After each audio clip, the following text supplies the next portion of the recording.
Assalamualaikum warahmatullahi wabarakatuh. Saya akan menyampaikan materi tentang asuhan keperawatan, kehilangan, dan berduka. Konsep kehilangan. Kehilangan atau biasa dipanggil loss. Adalah suatu situasi aktual maupun potensial yang dapat dialami individu ketika berpisah dengan sesuatu yang sebelumnya ada, baik sebagian atau keseluruhan, atau terjadi perubahan dalam hidup sehingga terjadi perasaan kehilangan. Menurut Hidayat 2012.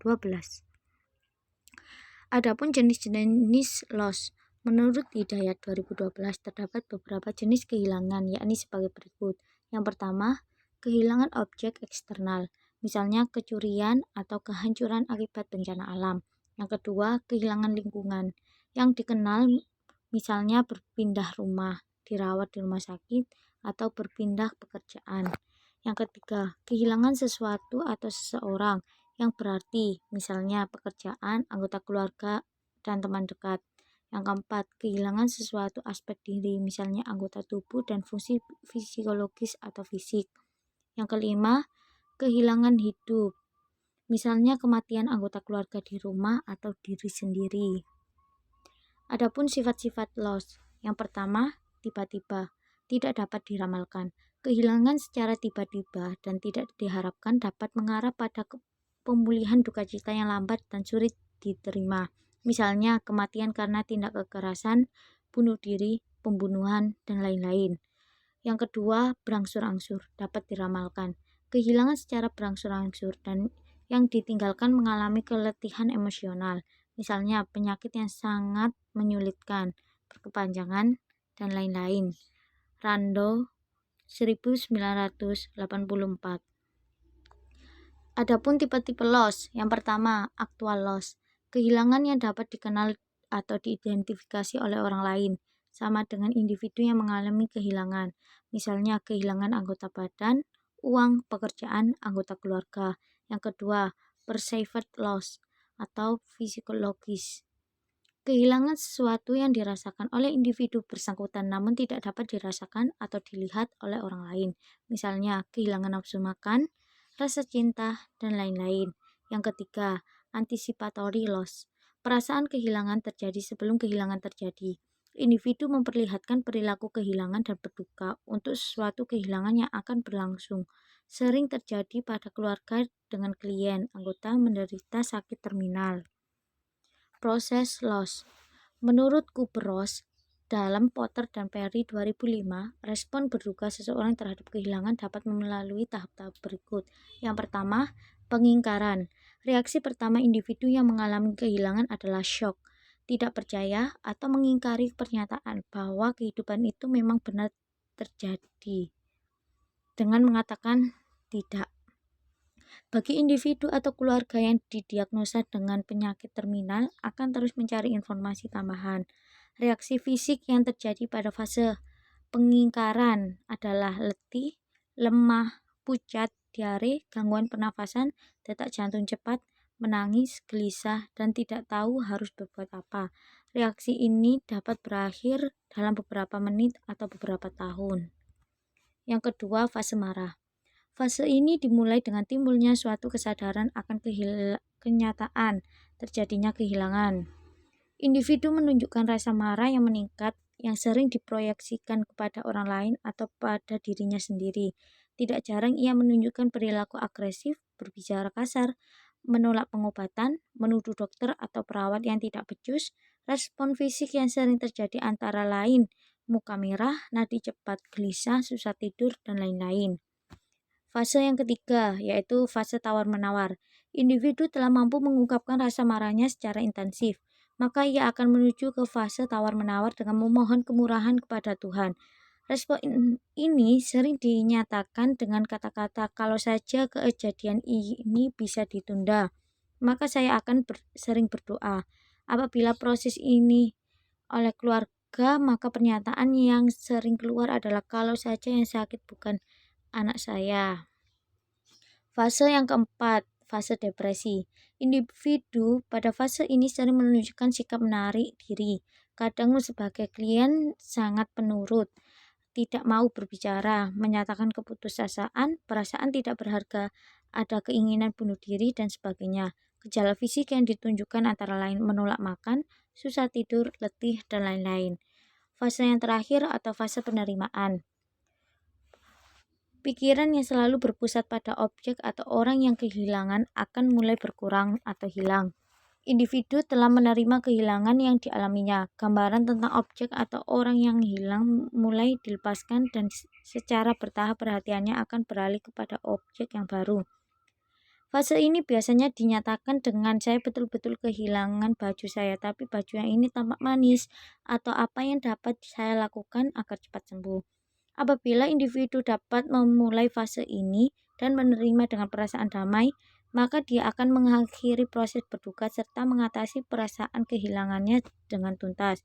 Apabila tidak dapat menerima fase ini, maka ia akan mempengaruhi kemampuannya dalam mengatasi perasaan kehilangan selanjutnya.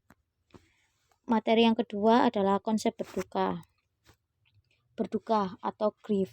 Grieving berduka adalah reaksi emosional dari kehilangan dan terjadi bersamaan dengan kehilangan baik secara perpisahan, perceraian, maupun kematian. Sedangkan istilah bereavement adalah keadaan berduka yang ditunjukkan selama individu melewati reaksi atau masa berkabung mourning. Hidayat 2012. Adapun jenis-jenis berduka. Berikut ini beberapa jenis berduka menurut Hidayat 2012. Yang pertama, berduka normal. Terdiri atas perasaan, perilaku, dan reaksi yang normal terhadap kehilangan. Misalnya, kesedihan, kemarahan, menangis, kesepian, dan menarik diri dari aktivitas untuk sementara. Yang kedua, berduka antisipatif, yaitu proses melepaskan diri yang muncul sebelum kehilangan atau kematian yang sesungguhnya terjadi. Misalnya, ketika menerima diagnosis terminal, seseorang akan memulai proses perpisahan dan menyelesaikan berbagai urusan di dunia sebelum ajalnya tiba. Yang ketiga, berduka yang rumit, dialami oleh seseorang yang sulit untuk maju ke tahap berikutnya, yaitu tahap kedukaan normal. Masa berkabung seolah-olah tidak kunjung berakhir dan dapat mengancam berhubungan orang yang bersangkutan dengan orang lain. Yang keempat, berduka tertutup, yaitu kedukaan akibat kehilangan yang tidak dapat diakui secara terbuka. Misalnya, kehilangan pasangan karena AIDS, anak yang mengalami kematian orang tua tiri, atau ibu yang kehilangan anaknya di kandungan atau ketika bersalin. Adapun fase-fase berduka. Proses grieving dialami dalam beberapa tahapan sebagai berikut. Merinci tentang tahapan grief, yakni sebagai berikut. Yang pertama, denial dari kehilangan yang dialami. Yang kedua, menyadari realization kehilangan yang dialami. 3, timbulnya perasaan ditinggalkan, kekhawatiran, dan kegelisahan. Yang keempat, keputusasaan, menangis, kebimbangan, dan keraguan-raguan. Kelima, restlessness, yang muncul dari kecemasan, keresahan, kegelisahan, dan insomnia. Nafsunya makan hilang, lekas marah, menurunnya kontrol diri. Yang keenam, keadaan menerima pining berupa sakit fisik dan penderitaan atas grief yang dialami, juga usaha mencari benda-benda sebagai kenangan yang mengingatkan pada orang yang meninggal. Yang ketujuh, kemarahan. 8, rasa bersalah. 9, rasa kehilangan atas dirinya sendiri atau merasakan kekosongan secara menyeluruh.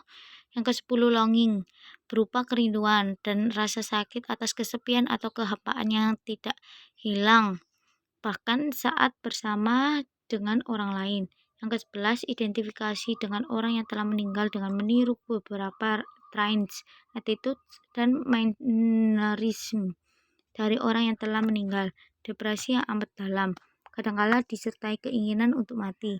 Yang ke-13, pemunculan aspek patologis seperti minor illness dan penyakit ringan yang ditandai dengan kecenderungan terhadap hipokondria. Reaksi yang umumnya muncul ialah siapa yang akan menjaga dan memperhatikan saya sekarang.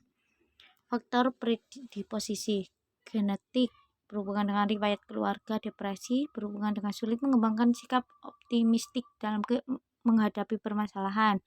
Kesehatan fisik berhubungan dengan keadaan fisik sehat cenderung mampu menghadapi stres. Kesehatan mental berhubungan dengan ODGJ dengan riwayat depresi berhubungan dengan merasa masa depan suram sehingga peka dengan situasi kehilangan. Pengalaman kehilangan masa lalu berhubungan dengan kehilangan masa kanak-kanak mempengaruhi kemampuan menghadapi kehilangan di masa dewasa. Faktor previtasi, stres yang dari perasaan kehilangan atau berduka, berhubungan dengan kehilangan bersifat biopsikososio dan spiritual, berhubungan dengan kehilangan kesehatan, kehilangan harga diri, kehilangan pekerjaan, kehilangan peran dalam keluarga serta masyarakat, dan lain-lain. Asuhan keperawatan. Pengkajian, mengkaji PX dan anggota keluarga berduka, menentukan tingkat kehilangan dan berduka, mengkaji gejala klinis, sedih, menangis, pola tidur berubah, marah, panik, fungsi imun terganggu, fobia, merasa tidak berguna, dan lain-lain. Faktor predisposisi, faktor previtasi, dan mekanisme coping. Diagnosa keperawatan.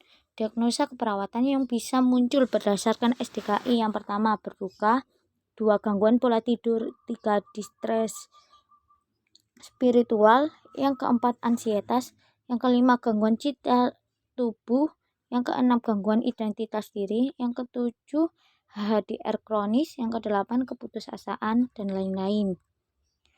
Intervensi keperawatan. Intervensi keperawatan yang bisa muncul berdasarkan SIKI atau SIKI.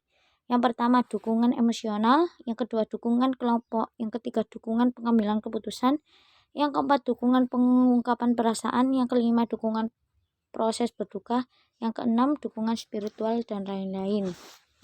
Sekian materi yang saya sampaikan. Apabila ada salah kata dan perbuatan, mohon dimaafkan. Wassalamualaikum warahmatullahi wabarakatuh.